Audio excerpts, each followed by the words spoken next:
would you mind giving us a few examples of the Pokemon that you have voiced throughout the year? Oh boy. Very good. On command. Did you see that? This is my favorite. On-demand Pokemon voices. Do it. This conversation may bring you some joy, and perhaps you'll get a story or two that leaves you misty-eyed. Ladies and gentlemen, Michele Knotz. Take your bow. Say hello to Michele. All right, we'll put you right here. Take a seat. I got a gaming chair. You do. Secret Lab, sponsor of TooManyGames, provided their chairs.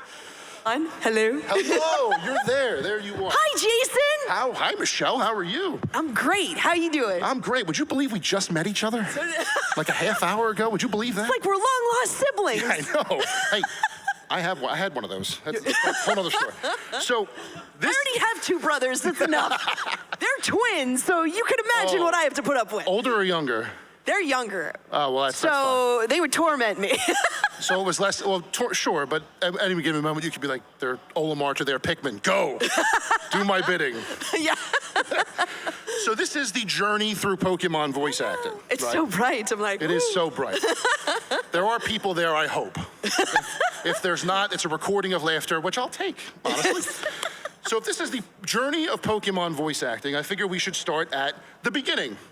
What is your Pokemon voice acting origin story? When did you join the franchise? When did that happen? I think it was 2006. Okay. Yeah, I think it was like around 2006, 2007 when I started. So I started at season 9, the Battle Frontier. I started as Jessie and May, and then, well, there was a special too, the Mastermind and Mirage Pokemon, where I was Misty for that one. So they were doing some changes over at Pokemon. It was called Pokemon USA, now it's called TPCI, the Pokemon Company International. So they were doing some changes, and I was just sending my demo like everywhere because I just started out in voice acting, and I mailed it to like every place that I could find in New York. I had like a CD and stuff, and I feel like I'm too tall for this chair. Oh, there we go. You're too tall, Michele. I'm too tall. I'm like, I'm 5'8". I'm too tall. So I was mailing my demo out, and I got a call from Taj Productions, and they said, we're casting for Pokemon. And I'm like, what do you mean? It's already casted. It's on TV and stuff. So they were doing a recast. They were looking for sound-alikes.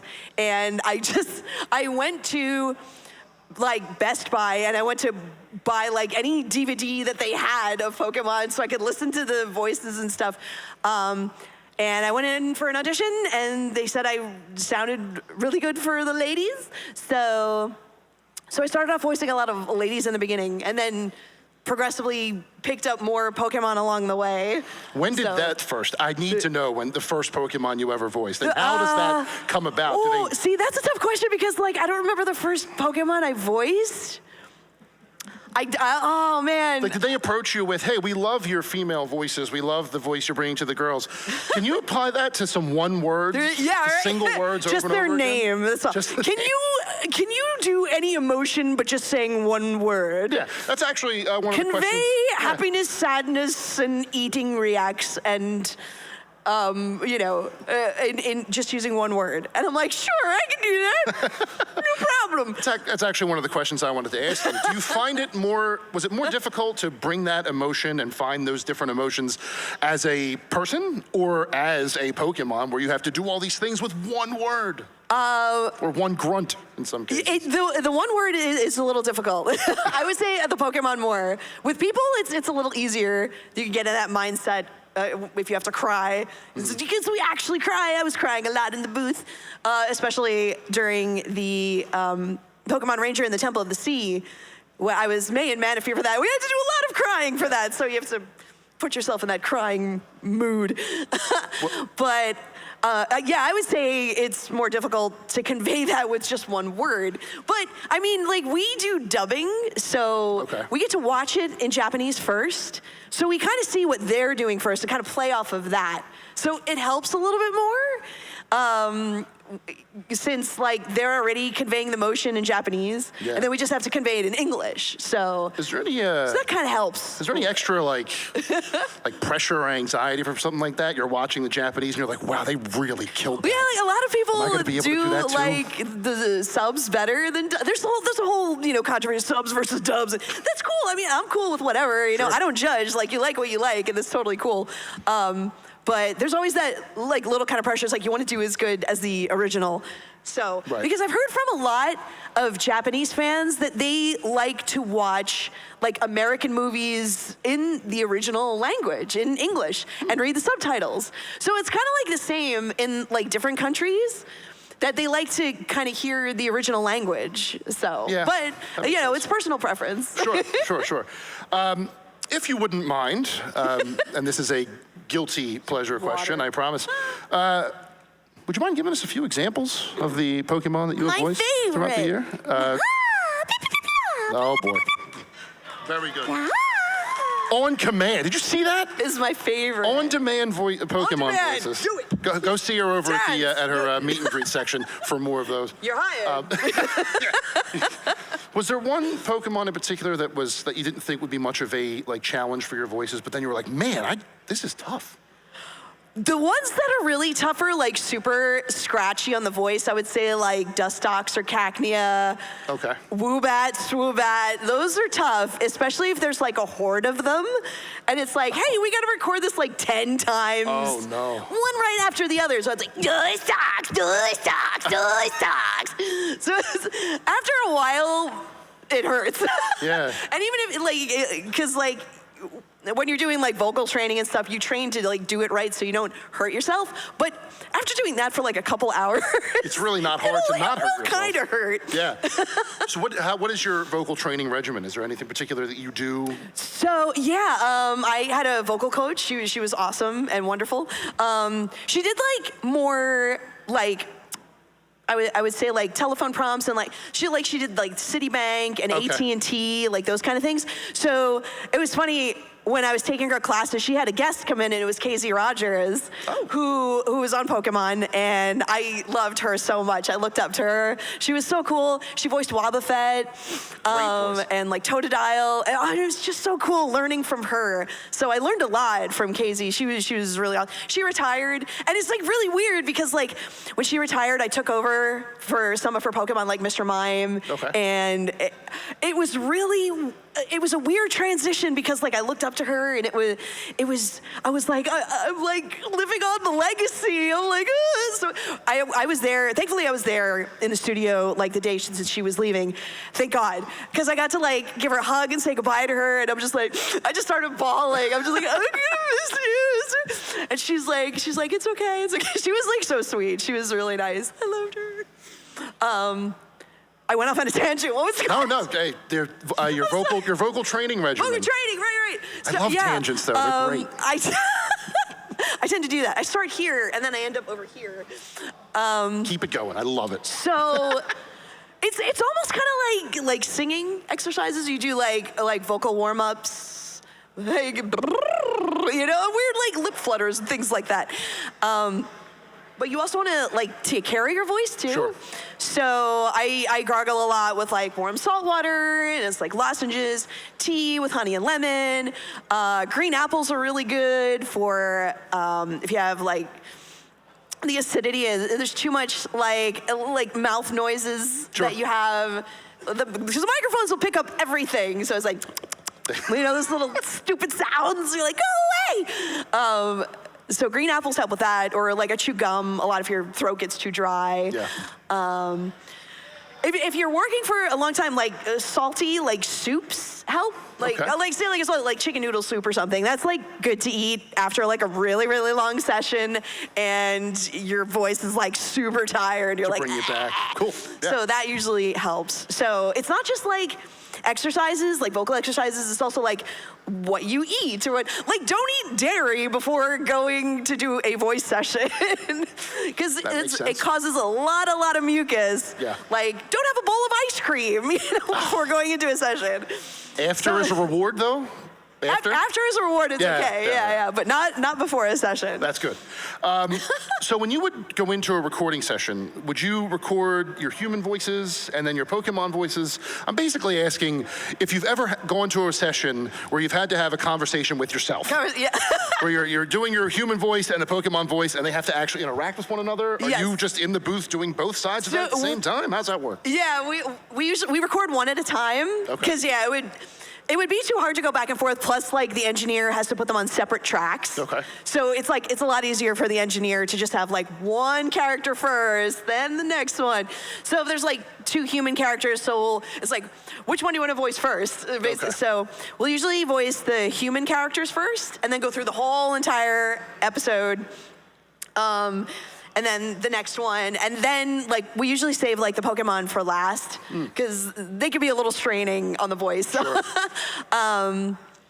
Yeah, but it all depends, and it depends like how many episodes you have to do. Sometimes it's like 1 or 2 a week. So. And then sometimes we don't finish, sometimes they don't give us enough time. So we usually pick that up in like the next session or the following week. So, but it's pretty consistent because it's a long series. It is a very long series. It's like one of the longest. It's like One Piece. Well, which you've also. Which I'm also in. You just like really long legacy animes. I haven't broken into. I just need Dragon Ball, Sailor Moon, and Naruto. I just need those 3. On your punch card? And on my punch card, right. It's like when I go into Subway or something in a punch card, it's like, what's the next show? Naruto, sweet. So as you were getting more Pokemon throughout your voice acting career and more were being introduced and more were being assigned to you, or did you audition for new Pokemon? Did they give you like the idea and you would put your voice in there and they'd pick you? Or did they say, you would work for this one? Like, how did that work? So for the starters, mostly, they like to do auditions for the starters. Those are like the most important.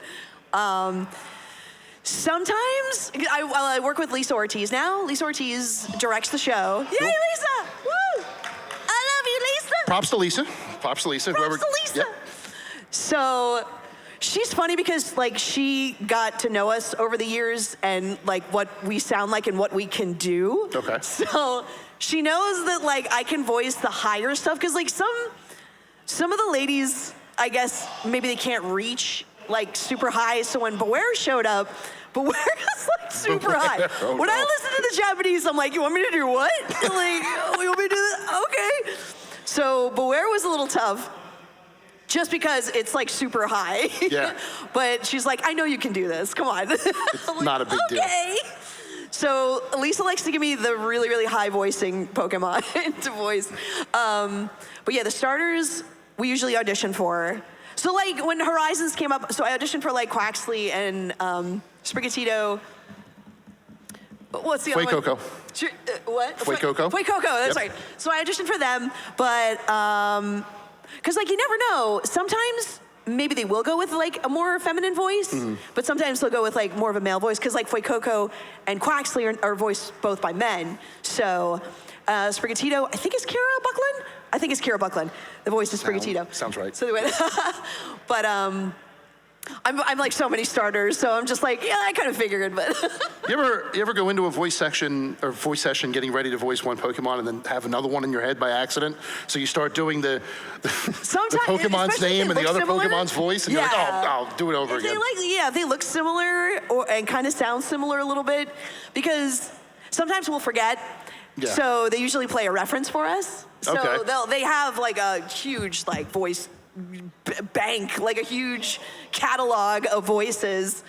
So if we forget like what it is, they can just play it for us, which is great because I'm like, I don't remember what this sounds like. It showed up like 10 years ago, you know? Yeah, true. So sometimes that'll happen. But again, new ones coming out. I can't talk about them yet, I'm sorry.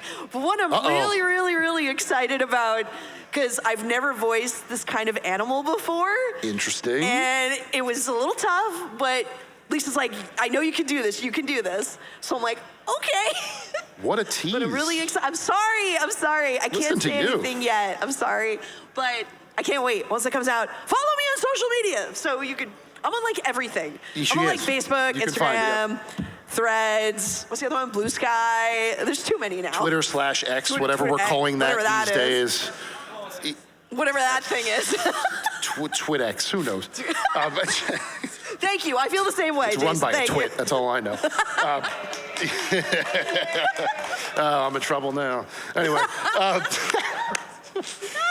So as you were, did you find that you would start getting like, pardon the pun, typecast as certain Pokemon? Like you just said, you can do the high registers. So would they come to you for the high registers first, or even like certain actual types? Like you did a lot of water, did a lot of grass. Did they start coming to you first, and then maybe you couldn't do it, and they would go on? I noticed I'm not a lot of fire type. I think is it fire type? I'm Torchic, but that's like about it. Which is funny. More fire types, please. Oh, no, more fire types. I'm some grass types and water types.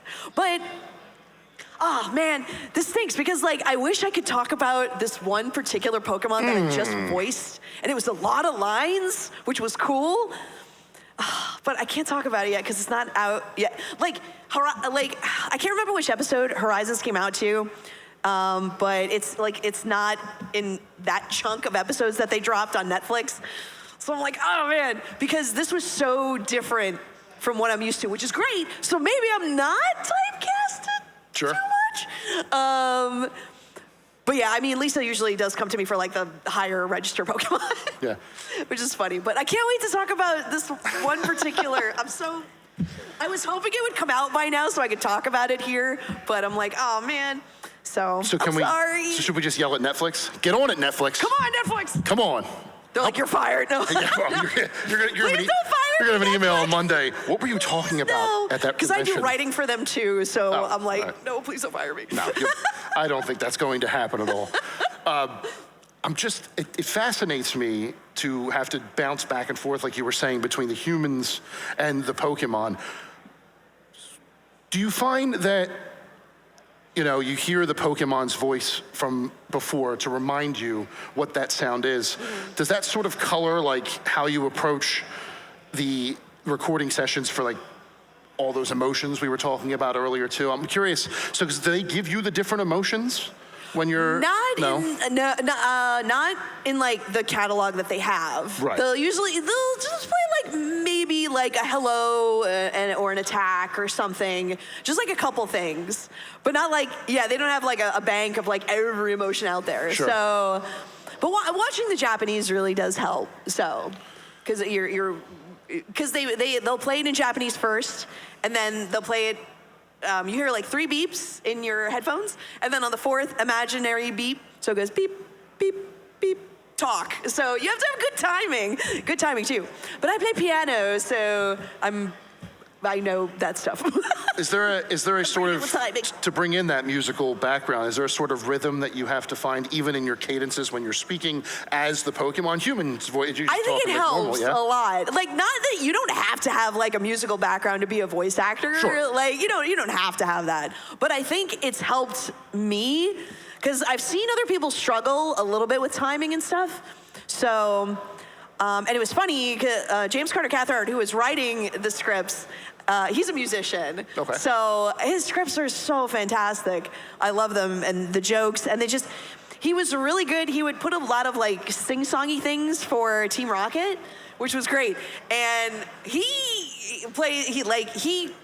has like perfect pitch and can play by ear. Yeah. So he would record, if we were doing little harmony songs, he would record all of the parts so that I just had to listen to it and then just do my part. So interesting. I was like, thank you so much. So I didn't have to, so he would record, he was voicing James and Meowth, and he would record Jesse's part, and so Lisa would be like, okay, you just have to do this. And I'm like, thank you. We call him Carter. So I'm like, thank you, Carter, thank you. Do you prefer to voice the heroic, the good guys, or the baddies? Well, it's funny, because see, it's weird, because I feel like Team Rocket is more comic relief. That's fair. There was the time in Black and White when they got really serious, and we were just kind of bored. Yeah, we don't talk about that. I was like, this is boring. This isn't what they're meant for. This isn't what they're supposed to do. So, and it got bad reviews. So the kids didn't like it, and so they went back to how they were funny and everybody liked it again. I'm like, oh, thank God, they're funny again, woo! And it was hard for the writer too, because it's just like, I can't write them funny anymore, you know? Yeah. So I'm glad they went back to being funny. Now, as your career has progressed, have you taken experience from other animes and applied it to Pokemon, or even vice versa? Have you found that you've voiced characters that are sort of similar and you've been able to pull from Pokemon characters into those other ones, or again, vice versa? Well, like, when you do any audition, I don't think about Pokemon, I guess, when I'm doing auditions. I just take, the lessons I've learned and apply it to like every audition that I do. So I follow as much of like the description. See, because like some shows that aren't anime, they don't want it to sound anime. Right. Or even like there's some anime they don't want it to sound anime. Like they want it to sound more believable and real. Like something like a silent voice, those kind of things, they want to make it, or like the Miyazaki films. Okay. They want them to sound more like people, like more real and not so anime-ish or cartoonish, things like that. Unless it is like a super cartoony character. Okay. They would rather have the humans sound more real and believable. So it depends. It's a lot of depending in this industry. Sounds like it. Depends on this, depends on this. Yeah. Do you find that trying to bring that sort of realism to a cartoon character is difficult? Like, I feel like if I'm getting into a cartoon role, I want to be that sort of cartoonish character that you're talking about. Yeah. But that they come in and say to you, this needs to be deadpan, like you're speaking to your family at the dinner table, and no emotion other than that whatsoever. And you're like, what am I doing here? Is that weird? Well, that's funny because I did have an issue. So I voiced Bazzy in Kart Rider Rush Plus. Okay. It's like a racing game, super cute. Go play it. It's awesome. Play it. And he's he's very, very tired all the time. I am very, very energetic. I should have just not slept for the session, and it probably would. And the director had to keep. His name was Jamie, and he kept telling me, he's like, you sound too hyper. He's like tired. Sounds to be really tired. Oh. I don't want to race today. And it was hard for me because I want to be like, yeah, let's go, racing game, But his personality was so sleepy all the time and tired, so that was a little difficult for me because it's not my personality at all. Right. But you have to kind of put yourself in that mindset where you're not you anymore. You are this character. You are this person, and like watch their mannerisms and what they would do. Because this was in, I think it was actually in Korean or I don't think it was in Japanese. I'm trying to remember. I can't remember. I'd have to look it up. So we listened to like the original and then dub it into English, but it's like you have to follow more what they're doing. But for other things, if it's like prelay is you record the voices first and then they animate afterwards. That you depend a lot on your director. Okay. To help, which, like, even with dubbing, you depend on your director a lot because they know the series and the show more than you do. Sure. Because they have to watch all of it. They have to watch all of it beforehand. So relying on your director and having a good director, which is why I love Lisa so much. She's so, like, involved, which is great. And she helps you out a lot. Your director really has to, like, guide you. Yeah. And help you follow the right direction for your sessions. So... thanks, Lisa. Lisa Ortiz. Lisa Ortiz is the best. That prelay is interesting. So you sometimes record before, like they put that's how they animate around your sound? So, does anybody know God School, the Olympian Gods? Anybody? At all? There's one. Right there he is. Yay! Two of them. I voiced Persephone in God School, the Olympian Gods, and the Caryatid sisters, and they animate afterwards, which is really cool. So we record the lines first, and then they animate afterwards. So it really depends, like, the description of the character and the description of the line and, like, working with the director in how they want this scene to go and how they want the character to sound because they're going to animate to you. So it's so like, cool. Yeah. so depending on, if you're happy or sad or crying, and then they're gonna like animate to it. So they really they're working off of your voice and how you sound for that episode. So it feels like a little God more. School is really cool. Go Google it. God School, the Olympian Gods is really, it's like the Greek gods going to school. Sounds like an anime, It's honestly. pretty cool. It sounds like an anime. It looks very Disney. It's very, very pretty. It's gorgeous. The music is fantastic. I love it. I love working on it. I feel like there's more creativity when you find out that your voice may impact how they animate the show. Does that come with any how do I, sorry about that, what was going on over there? Do you feel like you put maybe a little more thought into how you get those words out, just to see how it reflects in the animation? They do like a few different takes just in case. So sometimes I'll change it up a little bit, just so they have like a different, like sometimes they won't think that, oh wait, it could have sounded like this instead. That's a great idea. Like if an actor gives like a director a good idea, it's like, can I try it this way? So we try it this way. Sometimes it works, sometimes it doesn't. They'll say like, no, I don't really like that. Let's go back to doing it the first way. Sure. So it's a lot of experimenting. I feel like which is fun. That's a writing theme throughout your entire career. It's a lot of experimentation. See what works and what doesn't. What works, yes, exactly. What works, what doesn't. And chicken soup when you're done. Drink that soup. Yes. So you mentioned. Why are you in the soup store? Whoa. That's not the booth. You know it. Do you know the joke? I don't think What? I don't think so. You don't know this? I don't know. I was gonna say chat. See, I'd stream on Twitch. I was like, chat. This guy doesn't know the soup store. Yeah, sorry.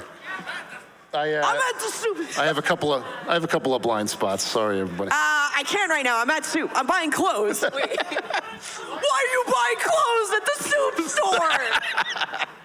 I won't say the rest of it. You can swear. I will. I'll watch my mouth here. I have homework. It sounds like they've been giving me homework, and I appreciate y'all for not judging me. You have to see this. It's funny. It's very funny. I will look. So you mentioned video games too. Super Smash Brothers, big part of your. Any Pokemon trainer mains out there? Anyone? There's one. Same two. You guys. MVPs right there. Wait, that's not Samus. I'm just kidding. No, my friend Mike mains Samus, and he's like a beast with Samus. It's so good. Yeah, I was a little main for a while because I didn't like winning matches. I just was so loyal to Punch Out that I'm like, I'm gonna do this whether with an 0-100 record or not. But then I came to my senses and mained Ridley, where I win half the time. Talk to me about the difference between recording for a show and recording for games, because I imagine they are similar, but there are different things about it. Maybe more takes, maybe less emotion. So what would you say is the biggest difference between the two? Let's see. Well, okay, so if we're dubbing a show, we usually go from start to finish. Sure. So the big difference is with a video game, you skip around a lot. So I'll use like Street Fighter Cross. I was Elisa Boscanovich in Street Fighter Cross Tekken. Oh, great. So it's a lot of underrated. Reaction. Like, underrated game. It's a lot of reactions, a lot of screaming. So especially if there's cutscenes in a video game, they'll usually record the cutscenes first. If it's like dialogue, because you don't want to kill your voice in the beginning of a session. Sure. So, especially if it's a fighting game, so usually they'll separate the script from like normal regular dialogue if there's like a cutscene to like fighting reacts. Now, like it's different when you're working on like a bigger thing like that has like more cutscenes, like a Persona or like Resident Evil, or because there's a lot of Resident Evil people here. I'm like, yes. Lady D. I love Lady D. I'm like, Maggie. I met Maggie. I was like, I love her. She's sort of intimidating. She's very tall. I'm glad I'm 5'8". I'm like, oh, you're tall too. Just like her character. She's very like, hi. Nice to, and I'm a tall guy. Like, well, nice to meet you, Maggie. You know? Hi. Anyway, sorry. She's so sweet though. I love her. So sometimes, yeah, so there's a lot of cutscenes to go through. So like things like that, you're obviously gonna need like multiple sessions for it. And even for like Street Fighter, I needed like a few sessions for it because there were some cutscenes and then we had to do like a lot of the reactions. So they'll have a script with specific reactions that they want, but then they'll also just do like random, just like go, just follow the director. It's like just mimic him, go like ha, ha. Like, and just like, it was really fun, like going back and forth like that. So I would say that's the biggest difference because usually doing a show, it's just from the beginning to the end, start to finish. So, but a video game skips around like a lot, so. Now, in a fighting game script, when you have these reactions, does it say like pain or or like straining, or how are those written, or is it just like hiya? Like what does that say in the Sometimes script? it'll actually say HIYAH. That's like yeah. That's great. Sometimes it'll say that, or it'll say like YAH. Sometimes they'll spell it out, or they'll just have like. For different reactions, they'll have like little different acronyms in the beginning, like OM means open mouth, okay. CT means clenched teeth, or a closed mouth is CM. I'm trying to think if there's more. Industry secrets here, people. Like, CT, clench your teeth. Because sometimes when your teeth are closed, it'll produce a different sound than when your mouth is open. Okay. So we're like, when your mouth's closed, when you're getting punched. But sometimes it'll say like OM punch or OM kick or like OM, yeah, like pain or something. Yeah. So like you're getting hit in the face, now you're getting hit in the stomach, now you're getting, they're all different. Now, will you receive a script before you record, obviously, or or sometimes you just walk in and they hand you a piece of paper? You kind of just walk in and go with it, yeah. It's like you're walking into OM kick. Especially like nowadays, it's so crazy. Like you sign NDAs and everything, but like things get leaked so much more nowadays than they used to. Stop leaking. Like people. Before, it wasn't bad if you sent a script to somebody beforehand. Right. Nowadays, it's like there's because of like cell phones and everything, and you take like you're not allowed to bring a phone in a booth. Sure. You cannot bring a phone in the booth with you.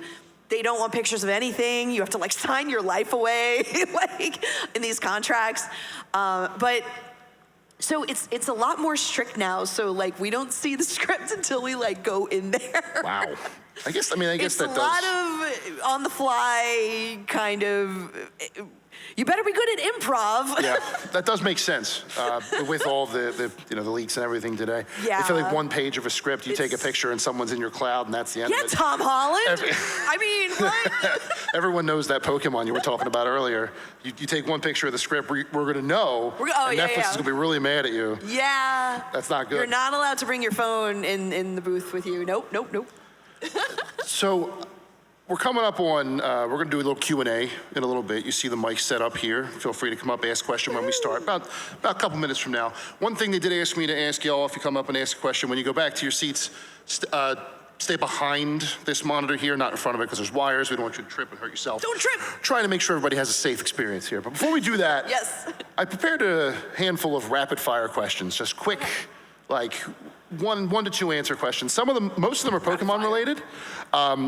If the answer is a Pokemon whose voice you've done, feel free. Okay. I will give you, sure. So, first one, favorite Pokemon there ever? Piplup. Piplup, good one. Least favorite? Trubbish. Oh, that's terrible. I'm done. That is my little trashy boy. I'm sorry.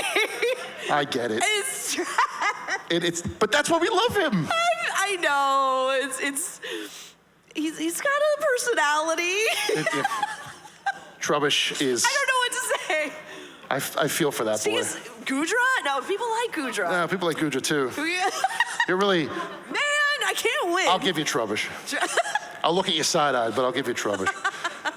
If you were gym leader, what type would you focus on? Water. Water. Absolutely water. Who would your main Pokemon be? Like the anchor? Piplup? Not Napoleon? Okay. Piplup is my favorite. I love penguins. I'm a Scorpio, which is a water type, which is a water sign. Sure. And I love water, and I love the beach. Anything to do with water. So water type all the way. Excellent. Favorite character in the show not voiced by you? Ooh. Jeez. No, but James. Probably James. Yeah. That makes sense. Considering what you said earlier, that does make James, sense. yeah. And then finally, a Pokemon you would have liked to have voiced, or at least tried to voice. This is supposed to be rapid fire, and I'm trying to It's fine. Oh, man. Probably Wobbuffet. Wobbuffet, that's a good one. Don't tell Erica, because she took over for Wobbuffet. Shh. Don't tell Erica. Industry secrets, people. She's like, I'm gonna kill you. No, I'm just kidding. Yeah, that was it. Just wanted to keep you on your toes there a little bit. Appreciate that. So yeah, we will, if you want to come down this aisle here, microphone is right here. Just step up, want to say your name and introduce yourself, go right for it. You have, and you know what? You've been nice to us this whole panel, so you can definitely go first. And if you want to do it, you're second. I know everything. Oh, no, you've been bad. I know everything. I don't need to. She's done this before, it sounds like. So yes, step up to the mic, state your name. Here is Michelle. All yours. Hi, I'm Ben. Hi. Yeah, this is one of my first cons. First con ever? Yeah. Yo, welcome to the club. Thank you. Welcome. It's a problem.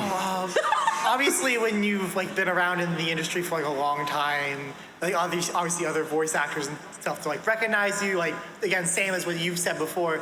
Have you ever had that before, where a person will come up to you who's also doing whatever and saying oh my gosh, Michele Knotz, Outside of a con? outside of a con, recording or part of the same show or whatever. So yeah, it's funny because nobody knows who I am outside of conventions. But it was funny. There's a place in Edgewater, New Jersey called Mitsuwa. I don't know if anybody's ever been there before. Yeah. So it's like a Japanese marketplace, but they also have eateries and stuff, and they got a toy store and a bookstore, and somebody noticed me there, which was funny. I had no idea who they were. It was a girl at one of the registers, and she said, "Are you Michele Knotz?" I'm like, "Oh God." Somebody recognized me outside of a convention, but I'm like, yeah. She's like, oh my God, I'm a big fan. It was cool, but also a little nervous because I see what the big celebrities go through and stuff. I'm small potatoes compared to them.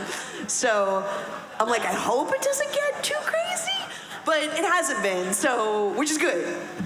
Conventions are fun. Conventions are great. Love interacting with everybody here.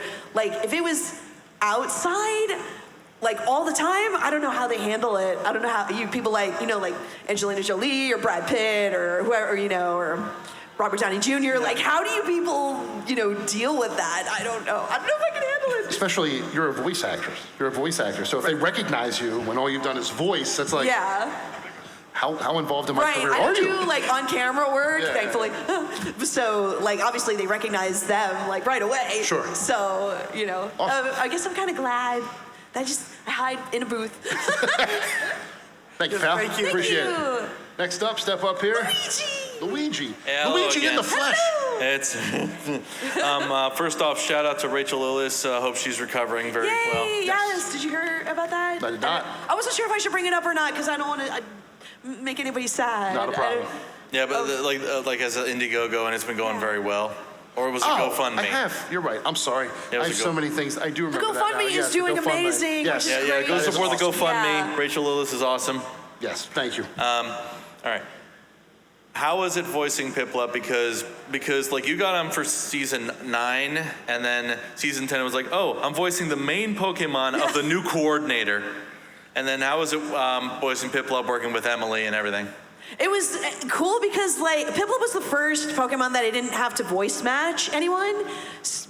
Because before that, in season 9, it was all, I can't remember the first Battle one Frontier. I actually, what? It was Battle Frontier. The Battle Frontier. I can't remember which Pokemon I voiced first, but it was a voice match because they had already been voiced for seasons 1 through 8. So when I got Piplup, it was great. So we could work with him a little bit. We listened to it's Pochama in Japanese.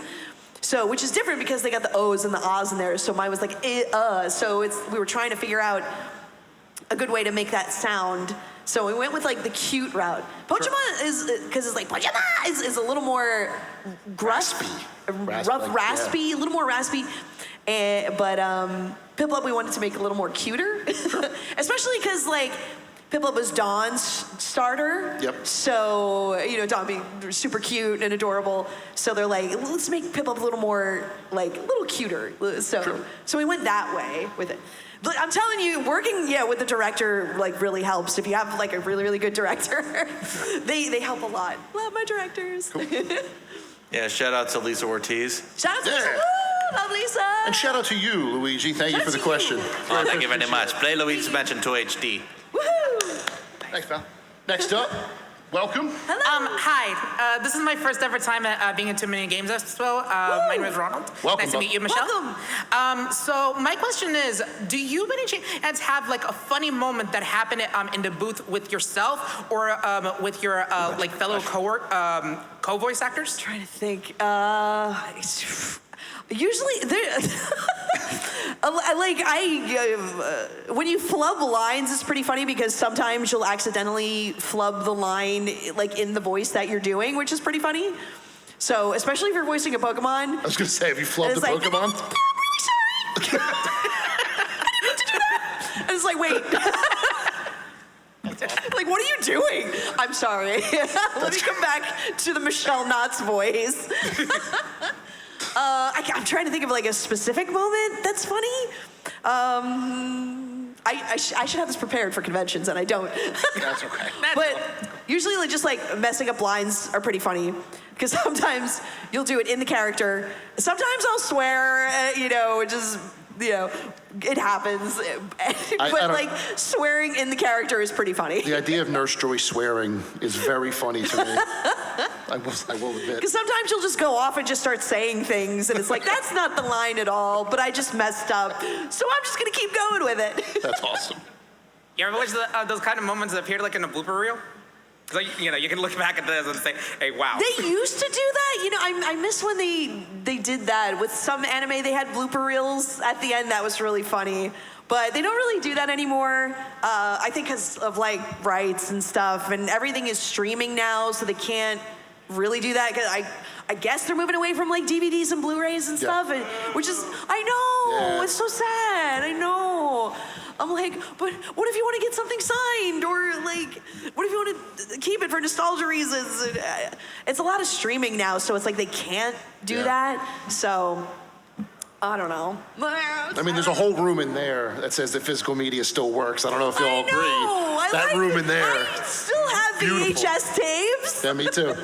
Me too. I like And my that was VHS. That was it for me. Awesome. Okay. Thank you very my much. friend. Thank you. First ever con. Hope you enjoy, my man. Hey, step on up. Welcome, sir. Hello. Brandon Litzy was wondering, how do you balance your streaming life and the voice acting life? Oh, yeah. Thank you. Cool. So I started streaming on Twitch. I love it. I'm like addicted to it. Oh, no.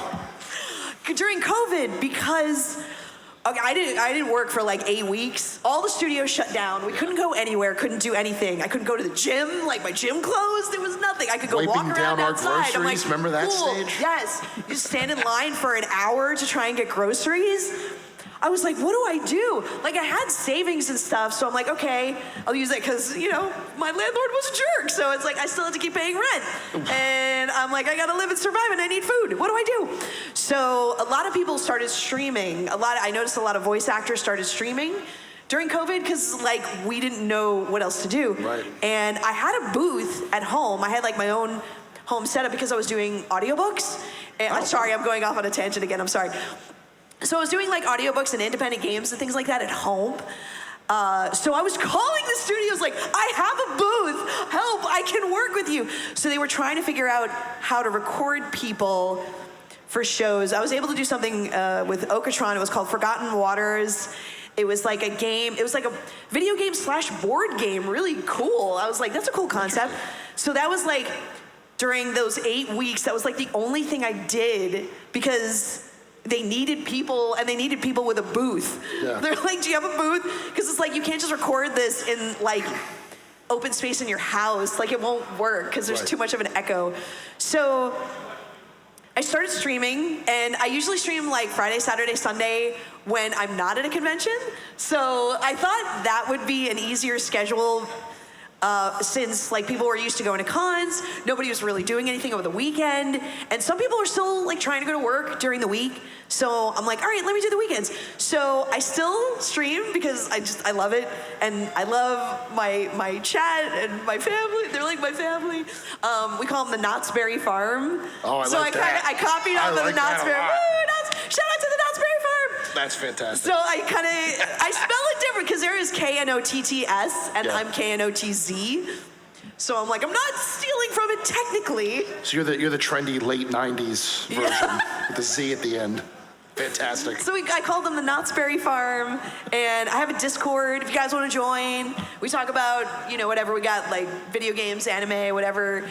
And I don't want to leave, so I do try to balance the voiceover from streaming, and I try to keep it to just like Friday, Saturday, Sunday, unless I'm going to a con. So during the week, I can work, because usually studios work Monday through Friday anyway. Right. So it's easier for me to keep that kind of schedule. So it's been okay. Unless I have like too much to do, then sometimes I'll have to cancel and I feel really bad. But I try to balance it out and keep it to the weekends. So We appreciate that anyway.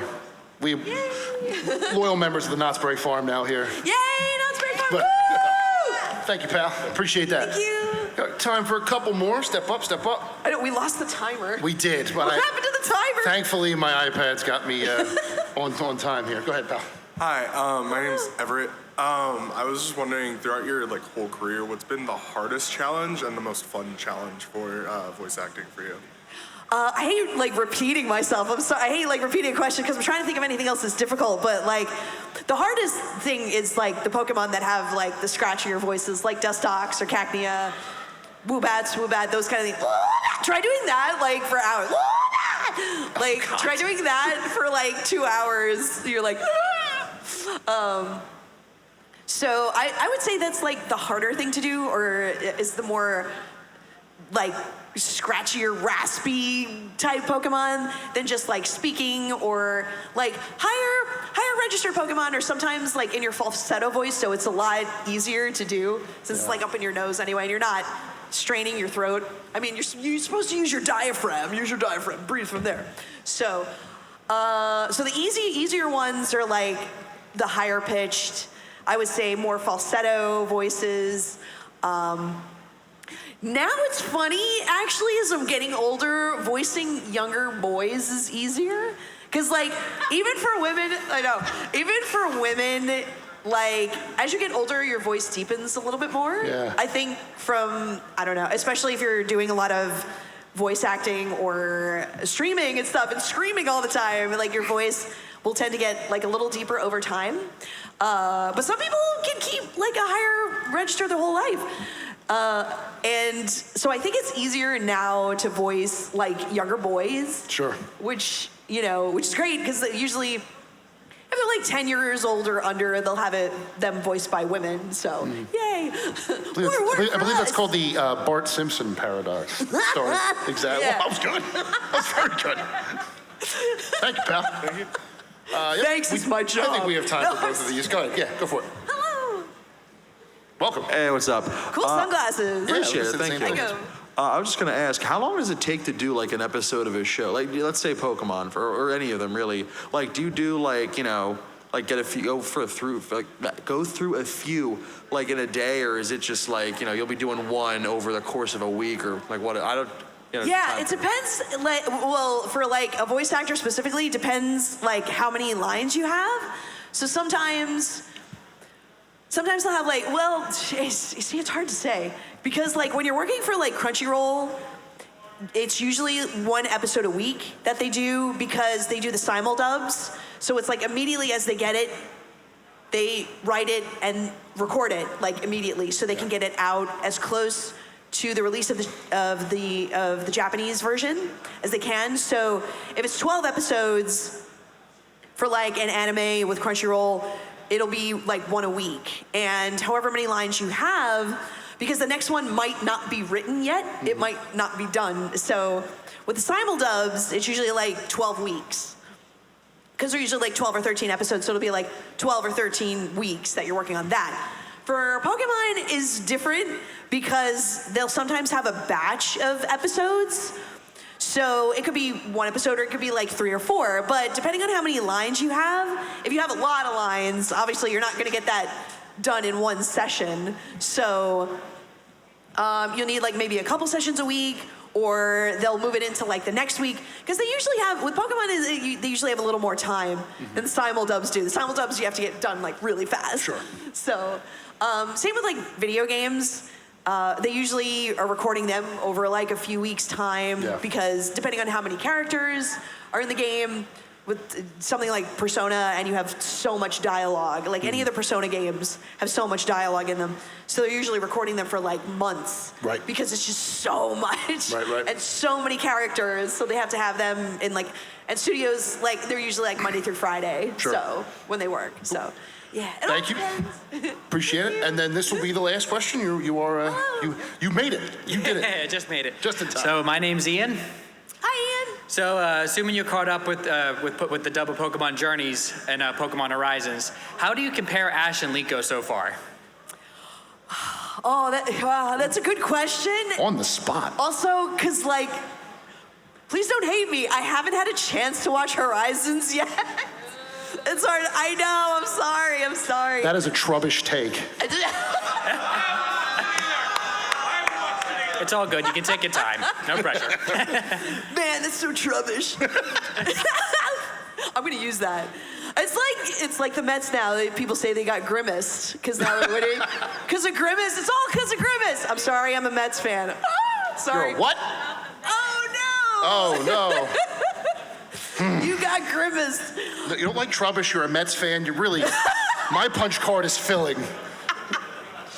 I went up from here on Jason's list to like down here. That's not true at all. It's not true at all. Anyway, sorry. Okay. Sorry. No, that's okay. That's a hard question. I haven't had a chance to watch Horizons yet, and Liko seems really cool. I love that, I forget her name, but I love that she's voiced by the woman who was in Castlevania, who voiced Sypha in Castlevania. I love that. Yeah, 'Cause, that was a good Netflix I'm series. a huge That was really good. Castlevania fan. I love that series so much. If you haven't seen it, please go watch it. Absolutely. It's amazing. Alucard. So I... Shut up. I love Castlevania so much. I'm sorry. Alucard is hot. I'm sorry. I confirm nor deny. Plus, I love his voice actor. So, oh my God, I love him. He's so talented. So I love that she's voicing Liko, and Liko seems really cool. I do have to catch up. I haven't had a chance to watch it yet. But yeah, I'd like to see where it goes. You know, Ash with the legacy for so long, and now somebody else is taking it over. It's going to be interesting to see. It's very different from Ash's journey because they're flying in the ship and stuff, and it's a bigger group of characters in Horizons. I'm like, whoa, because you got like the chef, and then you got the pilot, and then you got the 2 kids, and They're quite the compelling lot. it's a lot. It's a lot more people because in the beginning it was Ash, Brock, and Misty, and then that was it, and then like Team Rocket came in here, but yeah, it's a bigger group. And then you have like the evil characters too. So it's gonna be interesting to see where this goes. Yeah. So I'm really excited. I'm glad I'm still in the show. I'm like, thank you, Lisa. Yep, and for keeping me in the show. and before we all Thank go, what's your Twitch channel again? Twitch,